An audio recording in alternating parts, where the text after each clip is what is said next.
ここは子供たちが無邪気に走り回るための安全で穏やかな遊び場であるはずなのに、見上げてもそこには青い空がありません。視界を完全に覆い尽くしているのは、見渡す限りの無機質で巨大な高速道路の裏側です。何万トンというコンクリートの圧倒的な威圧感の真下に、色あせた小さな滑り台や動物の遊具が、まるで忘れ物のようにポツンと置かれています。安全な公園にいるはずなのに、なぜか私たちは都市という巨大な機械の底に間違えて迷い込んでしまったような、説明のつかない静かな息苦しさを感じてしまいます。岩観光察ラジオへようこそ。あなたは休日の昼下がり、あるいは見知らぬ街を散策している途中で、ふと巨大な高架の下を通りかかることがあります。頭上には何層にも重なり合った高速道路の複雑なネットワークが、太陽の光を完全に遮るように広がっています。それはまるで空そのものを覆い尽くす巨大なコンクリートの蓋のようです。その武骨で圧倒的な質量の真下に、緑色のフェンスに囲まれた小さなスペースが設けられている。入り口には何とか児童公園と書かれた古い看板が立っており、中には滑り台やブランコや砂場が設置されています。誰がどう見てもそこは間違いなく児童公園です。しかしあなたがその場所に足を踏み入れた時、普通の公園で感じるはずの開放感やのどかさとは全く違う、奇妙な緊張感と不安に全身が包まれるはずです。今回はこの巨大な高速ジャンクションの下にある日陰の児童公園が放つスケールのバグと都市の不気味さについて、一緒に深く考えていきたいと思います。まずあなたがその公園の敷地に入って、最初に全身で感じる一つ目の違和感についてお話ししましょう。それは真昼であるにもかかわらず、太陽の光が全く届かない薄暗さと、そこに漂うひんやりとした異常な空気です。本来公園という場所は、明るい太陽の光と風通しの良さが前提となって作られています。子供たちが太陽の下で泥だらけになって遊び、ベンチでは日向ぼっこをしながら読書をする人がいる。それが私たちの脳に刷り込まれた公園の正しい姿です。しかしこの高架下の公園にはその前提が根本から欠落しています。頭上を完全に巨大な道路の裏側が塞いでいるため、空の青さは見えず直射日光は決して届きません。道路と道路のわずかな隙間から、一本の柱のように斜めに細い光が差し込むだけで、敷地の大部分は常に重く冷たい日陰に沈んでいます。まるで洞窟の中に作られた庭のような不自然さです。地面を見下ろすとそこには砂場があります。本来なら太陽の熱を吸収して乾き、さらさらと指の間をこぼれ落ちるはずの砂は、日光が当たらないせいで常に黒っぽく湿り気を帯びています。その湿った砂の表面には、誰かが無邪気に山を作ったりトンネルを掘ったりした痕跡すらなく、平らにならされたまま静かに固まっています。風も巨大な無数の橋脚に阻まれてうまく通り抜けず、代わりに上空から降りてきた車の排気ガスと、冷たくて湿ったコンクリート特有の匂いが、よどんだ水のようにその場に滞留しています。周囲には申し訳程度に植え込みや小さな木々も植えられていますが、それらもまた慢性的な日光不足のせいか、どこか葉の色がくすんでいて生気が感じられません。光合成という自然の営みすら制限された空間。あなたがその薄暗い砂場の前に立った時、肌に触れる空気は季節外れのように冷たく、見えない冷気に全身を包まれているような感覚に陥ります。ここは子供たちが成長するための場所として、都市の設計図の上に描かれたはずの空間です。しかし現実のこの場所は、生命を育むためのエネルギーが決定的に不足しています。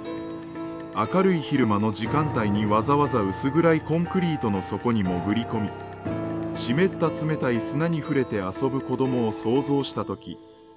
私たちはひどく場違いで不自然な情景を思い描いてしまいます。光の届かない場所に設置された遊び場という強烈な矛盾が、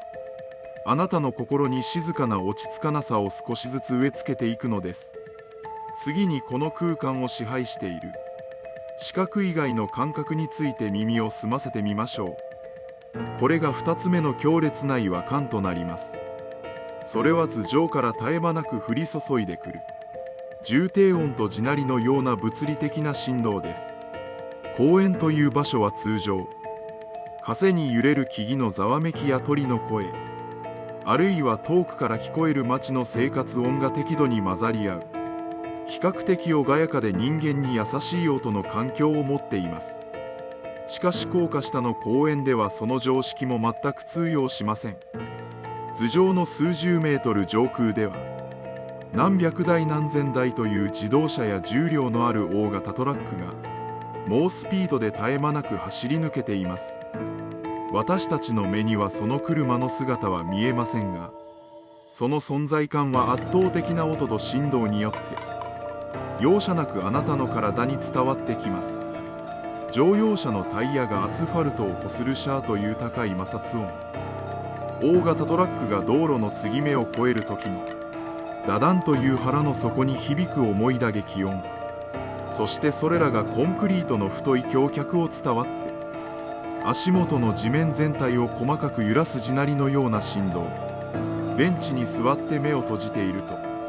まるで巨大な機械の内部に閉じ込められているような、あるいは都市の底にある見えない装置の中へ迷い込んでしまったような逃げ場のない圧迫感を感じます。もし隣に誰かが座っていたとしても、その轟音のせいで普通の声量では会話すらままならないでしょう。車が通り過ぎるたびに空気がビリビリと震え、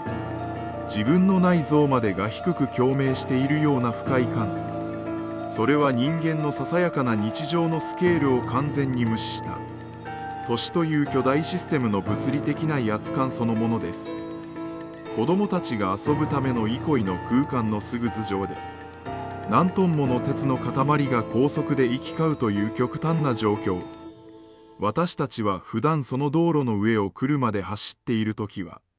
自分たちがどれほどのエネルギーを発生させ、下にどれほどの騒音をまき散らしているか、ほとんど意識することはありません。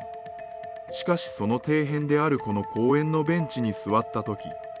人間が作り出したインフラの持つ圧倒的な力と、それが発する無機質な音の暴力に、ただ一方的にさらされる無力な存在へと変わってしまいます。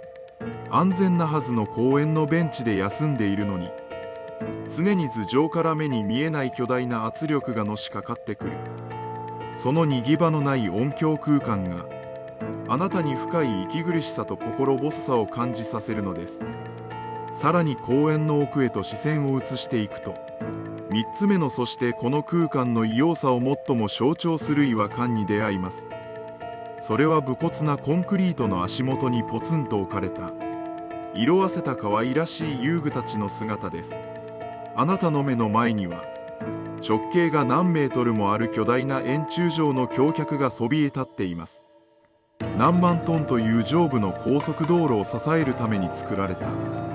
ただ頑丈であることだけを目的とした純粋な力の結晶。その表面には雨水が流れた黒いシミが模様のように広がり、コンクリートの冷たく乾いた質感がむき出しになっています。その圧倒的な質量の足元、まさにその巨大な柱に寄り添うようにして赤や黄色に塗られた小さなスプリング遊具が設置されています。パンダや馬の形を模したプラスチック製の乗り物です。さらに少し離れた場所には背の低い滑り台や誰も乗っていないブランコがあります。この視覚的なギャップはあまりにも極端で異様です。空間が持つべきスケール感が完全に壊れてしまっているのです。点をつくような灰色の巨大建造物と、子供の体重を支えるためだけに作られたからフルな遊具、これらが同じフレームの中に収まっている風景は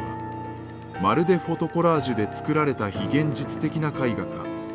何かの悪い冗談のようにすら見えてきます。本来なら広々とした青空の下の芝生にあるべきパンダの遊具が太陽の光を遮断する巨大なコンクリートの壁の前に申し訳程度に配置されている。そのプラスチックの表面は排気ガスのすすで黒く汚れ、塗料はくすんで色あせてしまっています。誰の目にも明らかなほど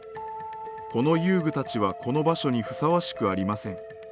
巨大なインフラの足元にちょこんと置かれたその姿は圧倒的な力にひれ伏しているかのようにも見え、あるいは巨大な機械の部品の間に挟まってしまった小さな異物のようにひどく場違いに見えます。この薄暗い場所で遊具に乗って揺れている子供の姿を想像すると、その背景にある巨大な橋脚の重圧感と相まってとても日常的な微笑ましい風景には見えなくなってしまいます。人間が作り出した最大の構造物と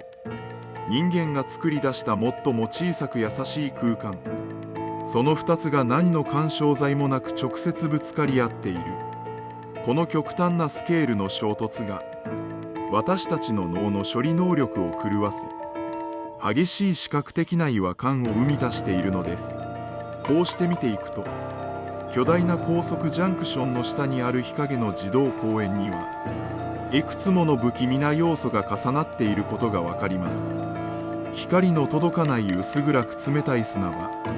絶え間なく降り注ぐ重低音と振動の威圧感、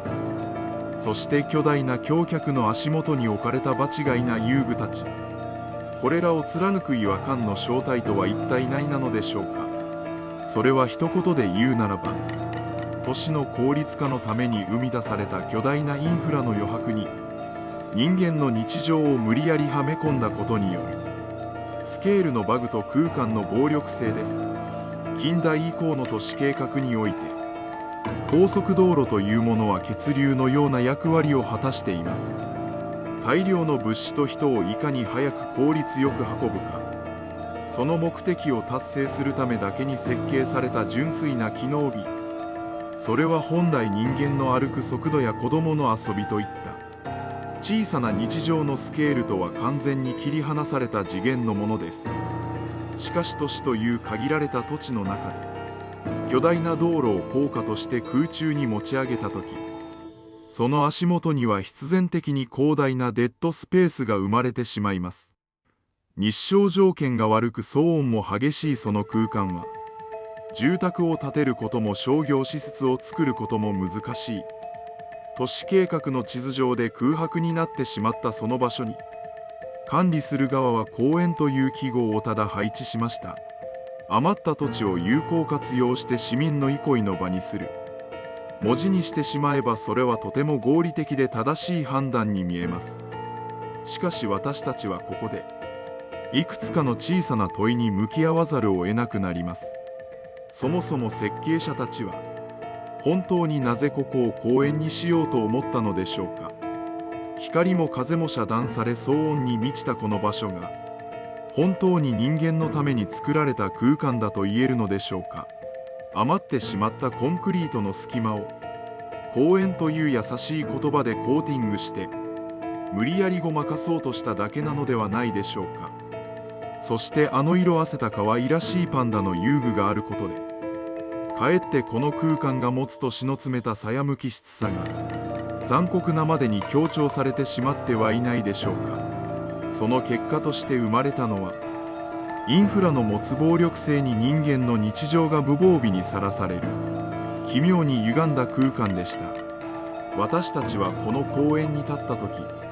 自分たちがどれほど巨大で無機質なシステムの中に組み込まれて生きているかを突きつけられます。本来公園という場所は人間が自然と触れ合い人間らしさを取り戻すための場所です。しかしこの高架下の公園は人間が作り上げた巨大なインフラの都合によって生み出されたただの残りカスのような空間です。そこに無理やりブランコや砂場を置いたところで、空間の本質的な冷たさを隠すことはできません。むしろ子供のための遊具がそこに存在しているからこそ、周囲を取り囲むコンクリートの非常さと巨大さがより一層際立って私たちの目に映ってしまうのです。それはまるで巨大な象の足元で小さなアリが無理やり巣を作らされているような、圧倒的なスケールの違いから来る静かな絶望感にも似ています。この高架下の公園に感じる不気味さは、誰もいない廃墟や閉ざされた地下室に感じる不安とは少し種類が違います。ここは明確に人間のために用意された場所であり、公園という用途がはっきりと設定されています。しかしその設定された優しい用途と実際の空間が持っている物理的な過酷な環境があまりにも大きく食い違っている機能と目的の巨大なズレ、それが私たちをひどく落ち着かなくさせるのです。私たちは無意識のうちに、ここは人間が長居していい場所ではない、この巨大な構造物は人間を歓迎していないということを肌で感じ取っているのかもしれません。都市という巨大な機械の隙間に落ち込んでしまったような、自分がひどくちっぽけで無力な存在になったような感覚、日常のすぐ隣に口を開けているそのスケールのバグこそがこの場所の違和感の核なのです。そんな考察を頭の片隅で転がしながら、あなたはその薄暗い高架下の公園を後にします。コンクリートの巨大な影の中から歩き出し、公園のフェンスを抜けて太陽の光が当たる歩道へと一歩を踏み出す。その瞬間、あなたの視界は一気に明るくなり、肌にはかすかな太陽の暖かさが戻ってきます。頭上を重く覆っていたコンクリートの蓋はなくなり、高く澄んだ青空が広がっているのが見えます。振り返って先ほどまで自分がいた場所を見てみてください。外の明るい世界から見る高架下の公園は、まるで四角く切り取られた暗闇の洞窟のように見えます。その暗がりの中で、誰も乗っていないパンダの遊具と湿った黒い砂場がただ静かに沈黙している。頭上では相変わらず目に見えない無数の車が轟音を立てて走り続けています。あなたはその光景を見たとき、深い安堵の息を吐くと同時に、ここでまた一つの疑問が頭をよぎるはずです。私たちは普段どれほど巨大な構造物の下で暮らしているのだろうかと。私たちは日常の中で自分の身長の高さの視界だけで生活しています。コンビニがあり、駅があり、街路樹がある。それが私たちの知っている安全で身近な世界です。しかし一歩引いて都市というものを俯瞰したとき、私たちの頭上や地下には人間のスケールをはるかに超えた巨大な無機物の塊が血管のように複雑に張り巡らされています。その巨大なインフラの存在を私たちは日常生活の中で無意識に排除して生きています。そうしなければその圧倒的なスケールの前で自分の存在があまりにもちっぽけに感じられてしまうからです。高架下の公園という場所は、私たちが普段見ないふりをして蓋をしている都市の巨大さと無機質さを有無を言わさず見せつけてくる窓のような場所です。あの色あせた遊具と巨大な橋脚のコントラストは、現代社会というシステムに依存して生きている私たちの危ういバランスそのものを表しているのかもしれません。自分たちは安全な場所にいると思い込んでいるだけで、実は巨大なコンクリートの塊の底でわずかな余白を分け合って生きているに過ぎないのです。次にあなたが街を歩いていて、巨大な高速道路の高架下を通りかかった時、その暗がりの中に小さな公園を見つけたら、どうか少しだけ足を止めてそこを覗き込んでみてください。そしてコンクリートの柱と小さな遊具の圧倒的なスケールの違いを感じ取ってみてください。その時あなたは自分の住む街がただの便利な生活の場ではなく、巨大な力を持った無機質な機械の集合体であることに静かに気がつくはずです。日常の風景は一度そのスケールのバグを知ってしまうと、もう二度と同じようには見えなくなります。あの轟音と薄暗い砂場の光景が、少しだけ威圧的に、そして少しだけ物悲しく思えてくるかもしれません。あなたが普段歩いているその明るい道も、見えない巨大な構造物の余白に過ぎないのかもしれない。そんな不思議な恐れを抱きながら、また明るい街の雑踏へと歩き出していくのです。それでは今回はこの辺りで、違和感考察ラジオ。あなたの夜の少しだけ不思議な時間のささやかなお供に慣れていれば幸いです。また次の違和感でお会いしましょう。